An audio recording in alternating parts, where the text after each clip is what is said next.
So this chapter, we're going to get into more deeply into liabilities. Liabilities is money that a business owes to other people. Not necessarily this money, right? But could be services or something like that too. Like we learned with unearned revenue, you don't actually usually owe people money. You owe them the services you promised to give when they paid you in advance, right? So just a liability is a debt owed. And so we tend to divide liabilities into current or short-term liabilities, those liabilities that we expect to pay within the next year, and then long-term liabilities, those liabilities that are more than a year out. So we'll kind of start with short-term, and then we'll move to the more long-term ones. So the first concept is short-term notes payable. And so we've dealt with notes payable a little bit already, so this isn't a big change for us.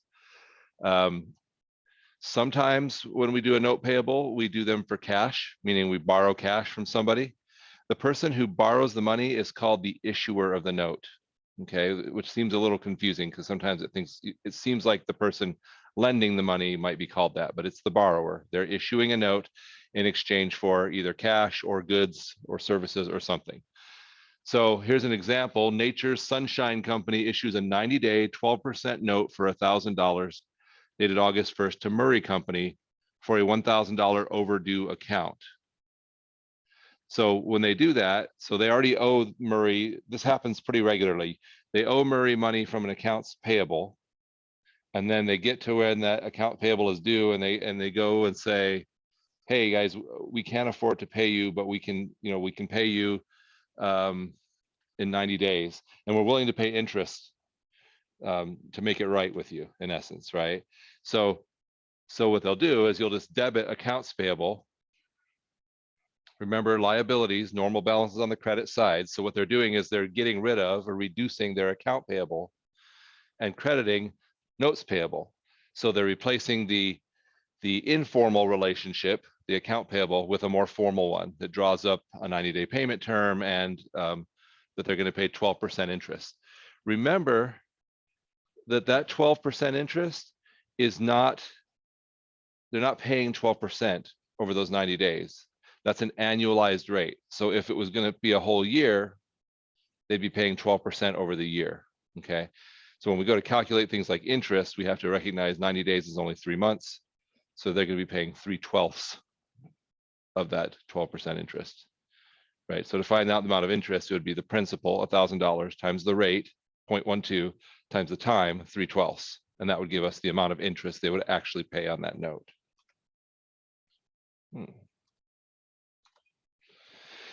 So when the note matures, they're going to figure out the payment. So when they pay them, they're going to debit notes payable now. Notes that $1,000 note payable is going to go away because they're paying it off. They're going to debit interest expense, $30, and they got $30 by doing $1,000 times 12% times 90. They did 90 divided by 360 instead of that. It would be the same effect to do 3 out of 12, right? To get $30 of interest, and then they're going to pay $1,030. So now everybody's happy. The other guys got paid their $1,000 plus $30 interest, and the other guys got 90 extra days to get their bills paid. Okay. So if you think about last chapter where we dealt with some of these notes receivable, this is just the reverse of it, right? In all these transactions, if for one company it's a payable, that means for the other company it's a receivable.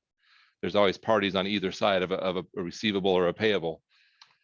So each note transaction always affects a debtor or a borrower and a creditor or a lender. So here's just some examples of how that looks. So here we have Bowden Company purchases merchandise on account from Coker Company, $10,000, net 30, and the merchandise cost Coker $7,500. So Bowden, the borrower, they're going to debit inventory and credit accounts payable. And then Coker, the creditor, they have to do this whole sales transaction, right? Where they show how much their accounts receivable is and their sales. And then also they have to debit cost of goods sold and credit inventory.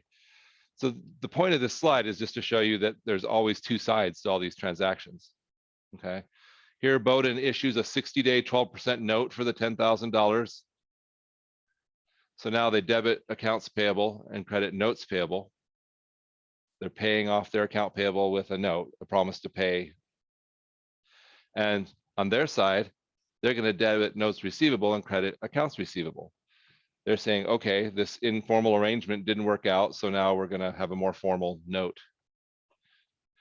And then finally, when Bowdoin pays Coker the amount due on the note, from their viewpoint, their note payable goes away. You debit the note payable, the interest expense, and then the total amount of cash they're paying. And from Coker's viewpoint, their cash goes up by $10,200. They earn interest revenue of $200, and their note receivables going away. They're crediting note receivable. So I really, honestly, I've used lots of different books. I've never seen one that's shown it like this, side by side, where you see what the debtor and the creditor are both sort of facing in their books. And I think it's helpful for me to like spell out what's happening there. Companies also borrow from banks. Usually when you borrow from a bank, you're getting cash. That's the point of going to a bank. So here we go. On September 19th, Iceberg Company borrows cash from First National Bank by issuing a $40,000 90-day 8% note to the bank. The entry is recorded. To record the issuance, the note looks like this. If I'm the business, okay, my cash goes up because I borrowed cash, and my note payable goes up with a credit.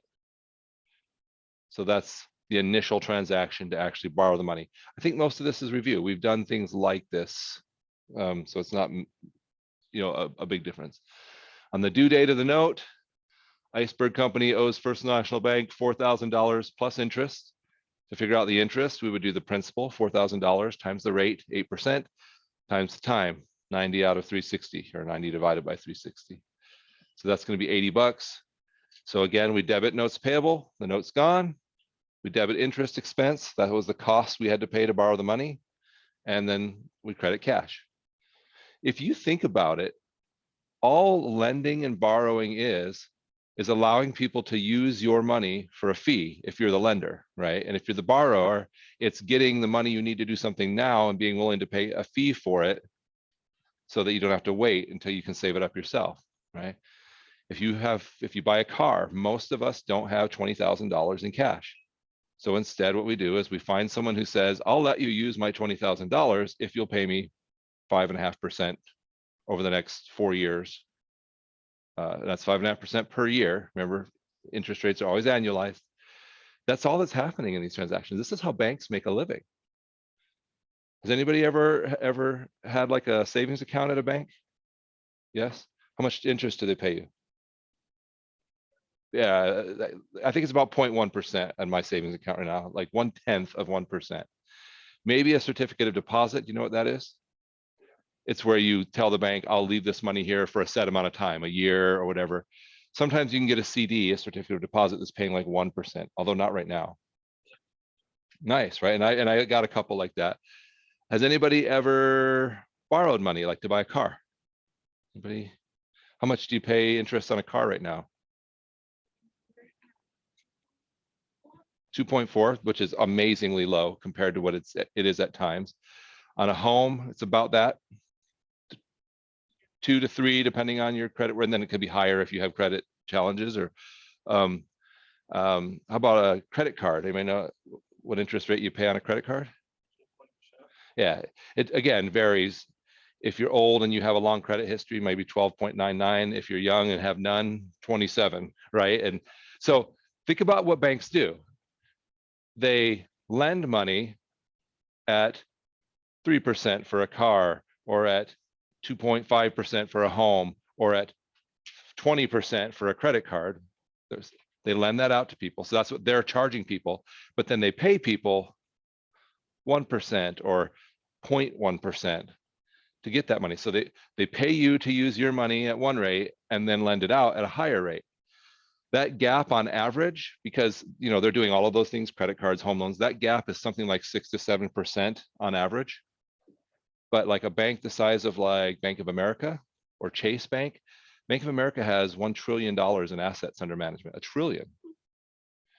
So if we have a 6% gap on $1 trillion, what's 6% of $1 trillion? It's 60 billion. Okay, that's how they make. That's one way they make money. They also charge fees.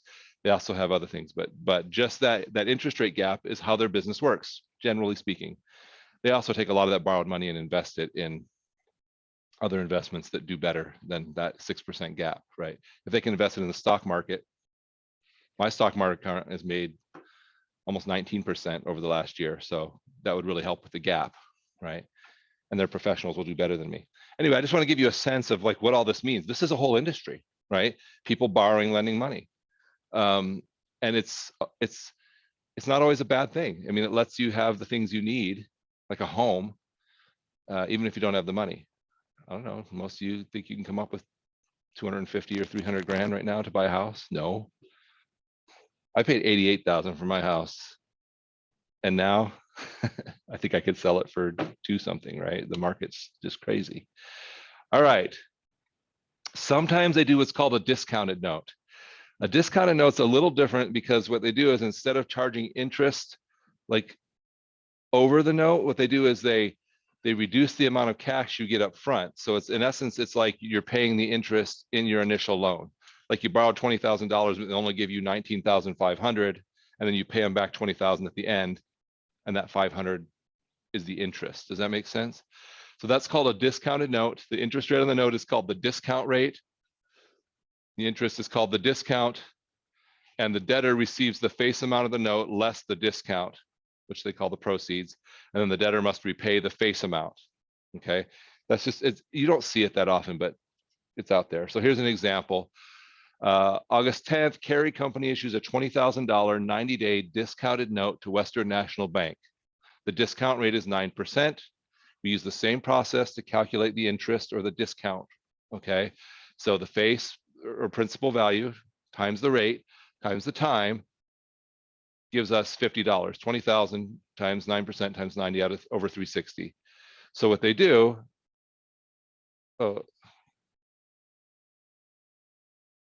that's not right. It should be 450. They did their math wrong. So when we do it that way and we're the company borrowing, our cash goes up by 1950, our interest expense goes up by 450 right at the time of issuance, and then our note payable goes up by 20,000. So it's just like taking the interest out up front, okay? And then when we pay it, we'll debit note payable 20,000 and credit cash 20,000. Done. Just like that. Okay. So sometimes we have long-term debt that's more than a year out, but it has a current portion. So for example, if you were making a car payment, the next 12 car payments, the amount that you're going to have to pay in the next 12 months, that's the current portion of your long-term debt. So if your car payment is spread out over 5 years, a portion of that's going to be due in the next year, and a portion of that's going to be due more than a year away. Okay, so the amount of a long-term debt that is due within the next year, we call the current portion of long-term debt. And so this happens mostly with what's called installment notes. So if you've ever purchased a car, that's an installment note.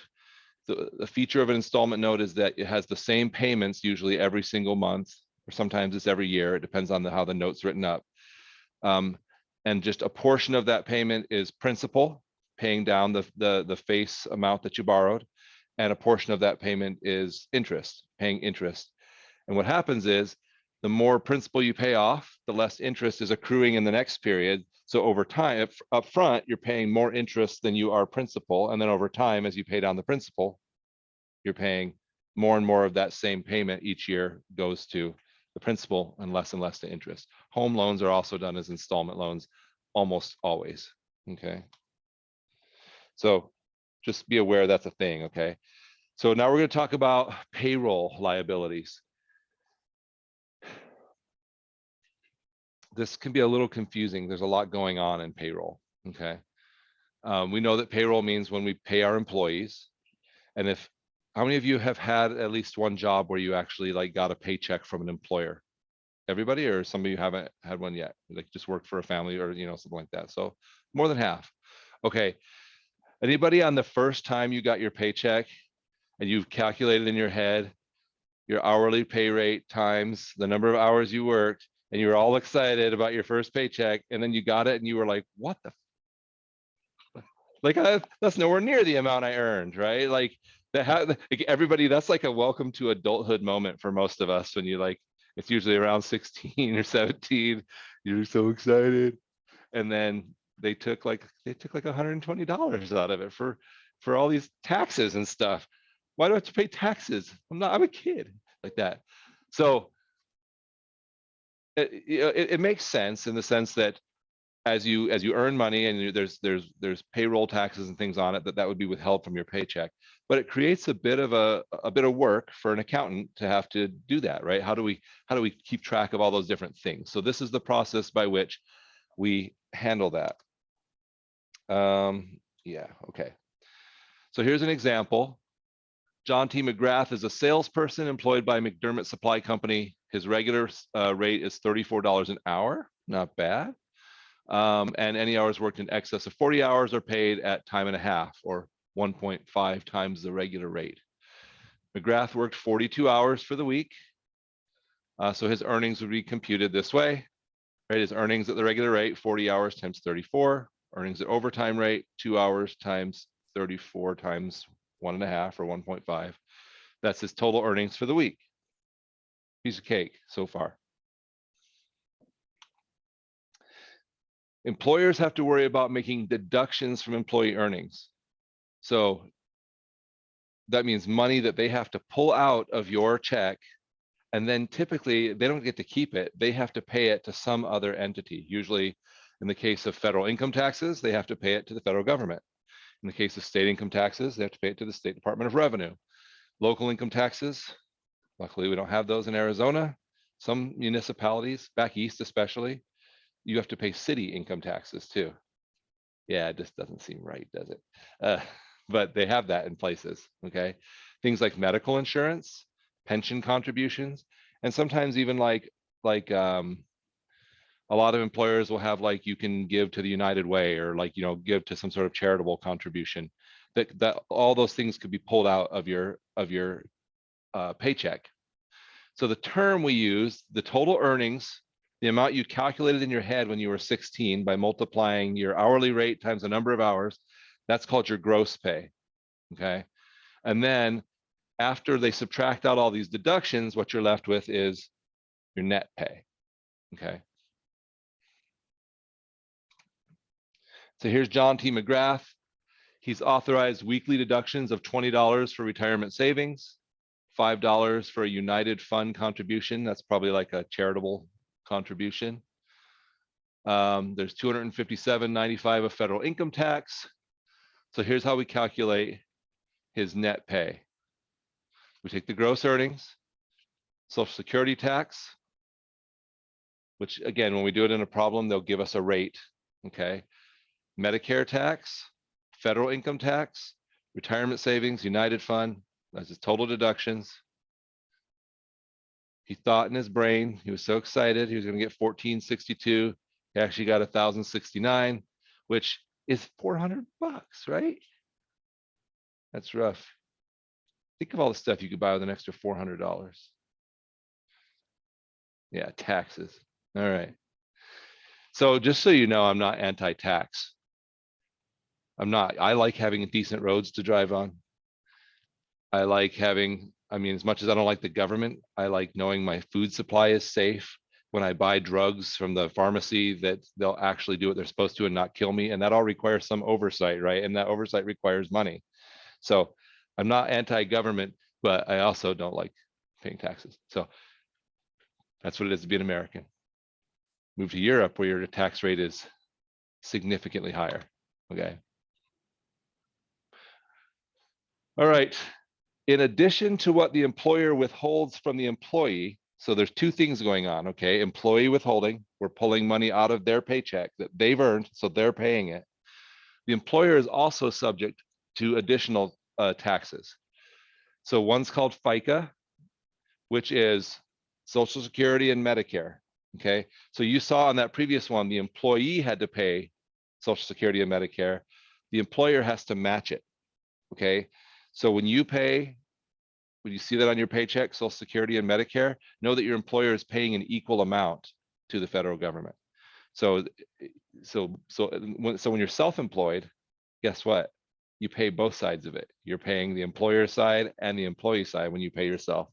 And so what looked like a 6.1% tax was actually a 12.2% tax. And it hurts a bit. Federal unemployment compensation, or FUTA or FUTA, and then state unemployment compensation tax. So if you ever hear of somebody when they, like, let's say they get laid off from their job and they're able to go collect unemployment benefits, it's from this tax. And so you pay into it, and it's sort of like the safety net, right? That's the idea behind it. So employers have to pay these taxes in addition to what they withhold from your paycheck. So here's a little illustration of that. The employee pays Social Security tax, Medicare tax, federal withholding tax, and then the employer pays Social Security, Medicare, federal unemployment, and state unemployment. And then the employee, not to the government, would pay any other things like insurance and those other things. Some employers pay for your insurance, others have you pay for it. At EAC, for example, they pay for my insurance, but any buy-up plan that will cover my family, I have to pay for that. And that's, a lot of employers do that. They'll cover you, they'll cover the employee, and then give you the option of buying additional coverage for your family. Then if I went and just bought it directly from like an insurance broker or something, yeah, I don't know, ours is pretty expensive, but our coverage is really good. So 2 years ago, my son was in a car accident while he was on his mission. A bad accident. He was in intensive care for 2 weeks and in the hospital for 10 weeks. And our hospital bill was about $900,000. And my insurance that I have through the college paid all of it except for about $1,800 in copays. And then my AFLAC insurance, which I also had through the college, it's called an indemnity insurance for accidents. It paid the cost of my wife traveling back and forth because he was in Tennessee when this happened. We stayed there. My wife was there for the full 2.5 months. I was there for 2 weeks. So I've been paying $1,000 a month for insurance, which seemed like a lot, but that one thing paid back. The college lost on the deal with me.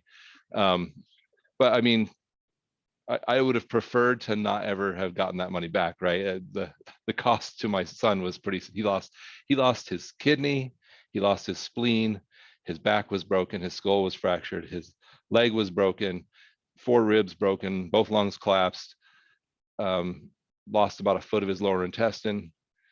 And so, what's that? Yeah, he's married and he's going to school, but he's applying for medical schools and like, but my point is like, we have insurance for that purpose, right? For when there's some kind of extreme thing that we had not foreseen happening. So it's kind of like taxes. You hate paying it when you don't feel like you're getting anything out of it, but in those moments when it pays you back, you're like, okay. So church medical insurance will cover if your primary insurance doesn't. The idea is if you're paying for insurance, that's the primary insurance. So we just had good coverage, so we never needed that to kick in. All right. So here's our journal entry to record the March 21st payroll. So the last one, we had an example of like one person's. A company is going to record their whole payroll in like one big thing, okay? So here they have their sales salaries expense and their office salaries expense. Remember their expenses, so they're debited. So they're paying $25,000 in payroll. And then we're going to credit all of these. You see, they're all payables. So this is the amount that we're pulling out of the employee's paycheck. And we put it to a payable account because we have to pay it out to whoever, right? Social Security tax payable, we're going to pay to the federal government. Medicare tax payable, federal government. Employees federal government. State to the state government. So what we do is we just keep this account that shows all of these taxes we've withheld. And then usually once a month, depending on the size of the employer, or once a quarter, we have to write a check to the government and say, we're paying now for all of these people, okay? So that's what it looks like when we write our journal entry for the actual payroll. And then we'll have one more journal entry to record our expenses, our payroll tax expense, which is going to be the Social Security tax, the Medicare tax, the state unemployment, and the federal unemployment. So recognize Social Security and Medicare get repeated because the employer pays, the employee pays half, and the employer pays half. Okay, all the rest of them are either ones covered by the employee or the state unemployment and federal unemployment. Those are covered by the employer. So like I said, it's a little complicated just because there's like a lot of stuff going on. But as far as the journal entry, it's not super crazy. You're debiting the expense and crediting the payable accounts. And then when you pay your taxes at the end of the month, you will debit the payable accounts and credit cash because you're actually paying it. Yeah. The previous one?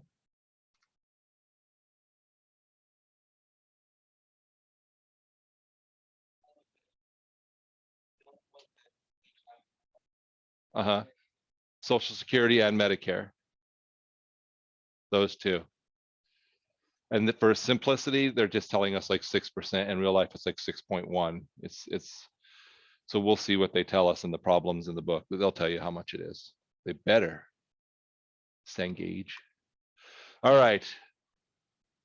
So back to installment notes a little bit.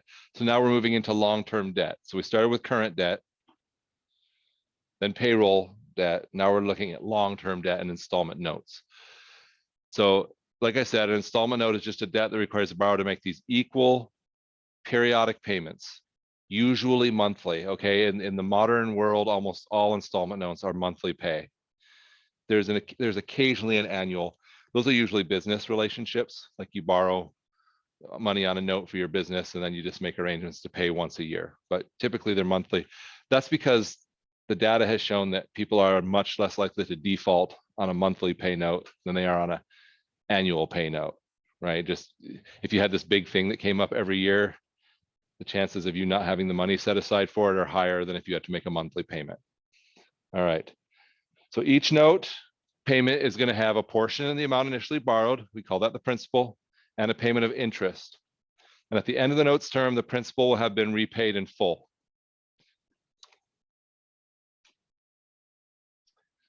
When we first install or issue an installment note, it's just going to be a debit to cash. Cash goes up, we're getting money, and a credit to notes payable. So here's our example. Lewis Company issues the following installment note to City National Bank. So they're borrowing $24,000, interest rate of 6% per year, annualized interest. The term of the note is 5 years, and they're going to make equal annual payments of $5,698. You can, there's like about 1 million of them. You could just Google like installment loan calculator, and there's tons of them on the internet. In essence, you just put in those terms: principal amount, interest rate, and time, and then the number of payments, whether that's this one is what, 5 years, so it's just gonna be 5 equal payments. If it was monthly, there'd be 60 payments in 5 years, right? You just put that in and it would just spit out a what's called an amortization table for that note that shows exactly how the payments will break it down. So tons of calculators if you ever want to play with them. For years, my mother, who's like really financially savvy, a business owner, she like didn't get that. So she would like call me and be like when she retired and sold her business, she would like loan money to people to make interest money. And she'd call me and be like, can you make me a loan table? And I'm like, Mom, they're just Google it, like, right? But what's that? Uh-huh. Yeah, but not really how to calculate it out. But these calculators make it easy. You just put it in there and it just tells them the payment's going to be this much, and this much of the payment is principal, and this much of it's interest, and it just breaks it down. But it's funny because my mother's like super smart. When I started my first business, I was calling her constantly because she'd run a successful business for 30 years. And she's super smart, but like sometimes computer stuff really still, she's just like, I don't know. Will you just do that? I'm like, I'll show you how. And then I show her. And then the next time she's like, how about, will you just make one of those for me? So I say, I'm a good son. And I say, yes, mother. Right. When you're the son of a mother who's getting older, Sometimes you're making amortization tables, and the next time you're there fixing her toilet. See, you have to be a multi-talented person to be a good son. All right. So the initial transaction is to record a debit to cash of 24,000 and a credit to notes payable of 24,000. That's what it looks like when we borrow the money.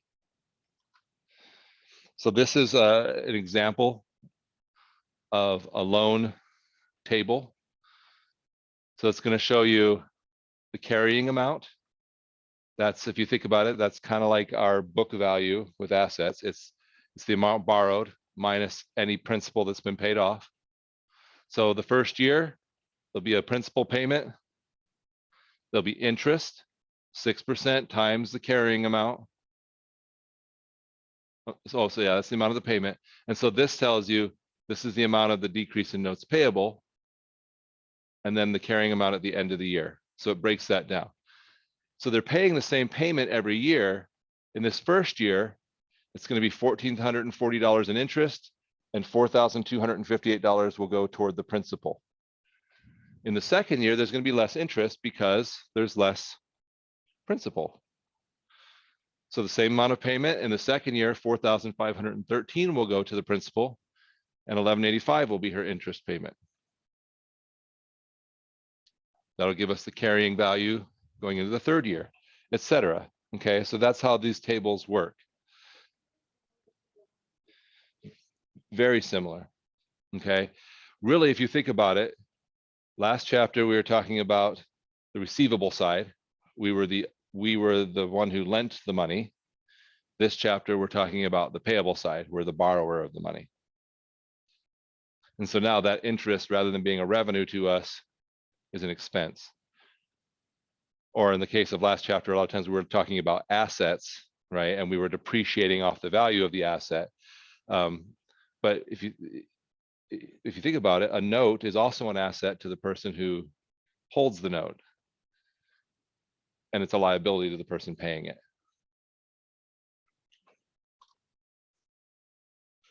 That first year's payment, the interest rate, or the journal entry would look like this: a debit to interest expense, a debit to notes payable, and a credit to cash. We're paying, to put that in plain English, we're paying $5,698. $1,440 of it is interest expense, and $4,258 of it is reducing the principal of the note payable. In the second year, it's going to look like that. In the last year, that last payment, it's always nice when you make your last payment. It's exciting. There's less interest expense, and we're paying off the note. All right, a couple more concepts. I know there's like a lot in this chapter. There's a special kind of liabilities that are potential or liabilities, meaning we may owe them. Examples would be like if we offer a warranty on our product, right? If I say, hey, if this thing's defective, you can return it, then I know I'm going to be on the hook to maybe you have to actually pay for some of those. So warranties, lawsuits actually create potential liabilities, right? If someone's suing us, we know we might have to pay out, but we're not sure if we will or not, and we're not sure how much yet. So the accounting term for these are contingent liabilities. And there's two factors that are going to impact our accounting. The first is its likelihood of occurring. And they break it down into a couple classifications, either probable, reasonably possible, or remote. And then the measurement. Can we measure the amount that we're going to have to pay? It's either estimable, something we can estimate, we think we're going to have to pay this much, or it's not estimable. We have no idea how much we may have to pay in the future. And the reason this matters is it defines our reporting requirements under generally accepted accounting principles. So here's our contingency. If it's probable, meaning it's likely we're going to have to pay this, and it's estimable, then we're actually going to record it in our books as a liability, and we're going to disclose the liability in the notes of our financial statements. Whereas if it's probable and not estimable, we're just going to disclose it in the notes, but we're not going to record it into our books, okay? If something's reasonably possible, again, we'll disclose it in our notes saying we may have to pay this debt at some point in the future, but not going to record it in our books. And then if it's remote, then we're not required to report anything. If it's unlikely, we're going to have to pay something. So if somebody files a lawsuit today and it's going to play out over the next 5 years, and that's probably remote. We just don't know anything yet. As it gets closer, it becomes reasonably possible. Now, generally accepted accounting principles require us to disclose that in the notes to our financial statements, but not to record it in our actual financial books. As it becomes probable, if we can't estimate the amount, then we still have to record that or report that in our notes, but not in our books. And if it gets to a point where we start to know it's going to be about this much, then you have to actually record it in your books. So from our perspective for the class, the one that matters the most is probable and estimable, right? That's when we would have to make a journal entry. All right. Here's what a balance sheet looks like in the liability section. It's broken into current liabilities, long-term liabilities, accounts payable, accrued liabilities. A lot of times accrued liabilities are things like payroll liability that hasn't, like somebody's worked some hours, but it's not payday yet. So we're accruing that liability. Insurance reserves, most of the stuff you don't see. Usually you see accounts payable, current portion of long-term debt. Again, that's the amount of the long-term debt that we're going to have to pay in the next year. And then long-term debt. And that's how what it looks like on a balance sheet. That's an actual one. That's from the Starbucks Corporation. Just so you know, this is killing my BYU students this week. When it says in millions, what it means is take this number and add 6 zeros to it. They were like wanting to take zeros away because it said in millions and stuff. You add. Well, okay. I guess if you had the full number and then we were going to report it in millions, we would take the 6 zeros off, right? But so this number, 730 in millions, is $730,600,000. Okay. If it says in thousands, it's 3 zeros. If it says in billions, it's 9 zeros. Okay. Like, just be aware that you'll see that when you're looking at the financial statements of big companies, they just round it to millions. Think about that. It means if this could be 730,640,553. So the rounding error on this would be $40,000 or $50,000, an amount that you would be like, that's more than I make in a year. That's just, they just round off to that because it's not worth tracking. Nice to be Starbucks. All right, 3 ratios this week: quick ratio, or working capital, current ratio, and quick ratio. So the first one's working capital. Working capital is just our current assets minus our current liabilities. Remember, current assets are assets we have that we are liquid. We think we can turn them into cash or consume those assets in the next year. And current liabilities are debts we have to pay in the next year. So if we take how much short-term assets we have minus our short-term debt, that tells us how much money we still have to work with after paying those debts. Okay. The current ratio is related. It just takes the current assets divided by the current liabilities. If your current assets equal your current liabilities, then your current ratio would be 1. Does that make sense? So if your current assets are twice as much as your current liabilities, your current ratio would be 2. Okay. If your current assets were half as much as your current liabilities, it'd be 0.5. Okay. So it's just the relationship between your current assets, current liabilities. Lenders use this a lot to decide whether or not you're a credit risk. Usually they want you to have a current ratio of about 2 before they start feeling really great lending to you. And most business owners I know say, if I had a current ratio of 2, I wouldn't need to borrow money from the bank because I'd have twice as many current assets as I have current liabilities. So welcome to the world of finance.